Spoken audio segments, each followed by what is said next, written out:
আসসালামু আলাইকুম guys, welcome to my channel Surabhi lifestyle. আজকে রোজার প্রথম দিন, তাই আজকে বিরিয়ানি রান্না হচ্ছে বাড়িতেই একদম প্রপার ওয়েতে। এই যে মাংস কষানো শুরু হয়ে গেছে। রমজান মাসে শুরু হয়ে গেছে গাইস। আমি তো খুব আনন্দ পাচ্ছি, তোমরাও যদি আনন্দ পাও তাহলে আমাকে কমেন্ট করে বলো গাইস। আলু ভাজাটা হয়ে গেছে গাইস, আলু ভাজাটা তুলে নিয়েছি। এবারে পেঁয়াজের বেরেস্তা ভেজে নিচ্ছি। পেঁয়াজ ভাজা হয়ে গেছে, তুলে নিচ্ছি।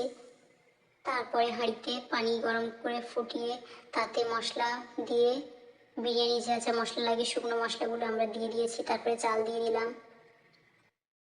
ততক্ষণে ভাতটা সিদ্ধ হোক গাইজ। তোমরা একটা কমেন্ট করো, তোমাদের কমেন্টের আশায় থাকবো। তোমরা কে কটা রোজা করো বা রোজা করো না, আমার মতো খাও, তাও বলবে, একটা কমেন্ট করবে গাইজ। বিরিয়ানিটা খেয়ে বাড়িতে বানিয়ে বলবে কেমন হয়েছে গাইজ। খুব কষ্ট করে তোমাদের জন্য এই রেসিপি বানাচ্ছি গাইজ। তোমরা যদি আমার এই রেসিপি দেখে ভালো লাগে তোমাদের, তাহলে কমেন্ট করো, লাইক করো, শেয়ার করো, আর আমাকে আরও ভিডিও বানানোর জন্য মোটিভেট করো। তোমাদের একটা কমেন্ট আমাকে অনেক ভিডিও বানানোর উৎসাহ দেয় গাইজ। তোমাদেরকে আমি খুব ভালোবাসি গাইজ। আর আমার ভয়েসটা যদি তোমাদের ভালো না লাগে, তাও একটা কমেন্ট করো গাইজ। আমি একটু নিকু নিকু টাইপের গাইজ। দেখো বিরিয়ানি আস্তে আস্তে সাজানো হয়ে যাচ্ছে। আমি আর আমার দিদি মিলে করছি, বিরিয়ানিটা সাজাচ্ছি।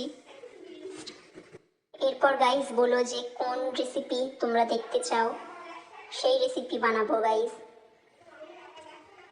এবারে আলু, মাংস, টক দই, গোলাপ পানি, বেরেস্তা, টক দই সব দিয়ে গাইস একসঙ্গে ঘিটে ঘুটে একেবারে রং টং দিয়ে একেবারে স্পাইসি একটা ব্যাপার হচ্ছে, দেখতেই পাচ্ছ তোমরা। তারপরে ভাত দিয়ে দিচ্ছি। বিরিয়ানিটা খুব টেস্ট হয়েছিল, লাস্টে দেখতে পাবে কত সুন্দর, কত স্পাইসি হয়েছিল।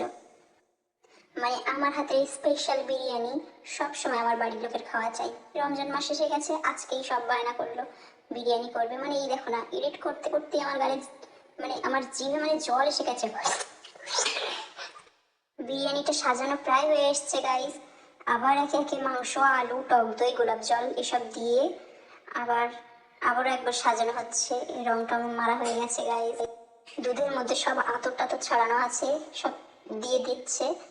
এবারে ভাত দিয়ে চাপা চাপি দিয়ে তুড়ি মেরে সব হয়ে গেল। বেরেস্তাটা দিয়ে দিলাম। তারপরে মশলাপাতি যা চাক্কারে ঝেড়ে ঝুড়ে দিয়ে দুধ ফুদ সব দিয়ে পানি টানি সব মিলিয়ে এবারে গাইস রং ছড়িয়ে ব্যাস একদম টুস করে হয়ে গেছে।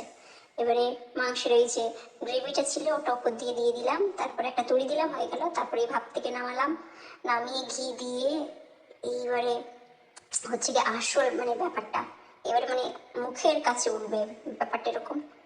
তো এবারে আমার প্লেটে নিচ্ছি, এটা দিদি দিচ্ছে। দিদি বিয়ে হয়ে গেছে। এবারে সালাদটা বানিয়ে নিয়েছি, এবারে আমি খাচ্ছি গাইজ। দেখুন কি যে স্বাদ, একেবারে সেই স্বাদ, কি স্বাদ গাইজ। টাটা বাই, সাবস্ক্রাইব করে দিও গাইজ।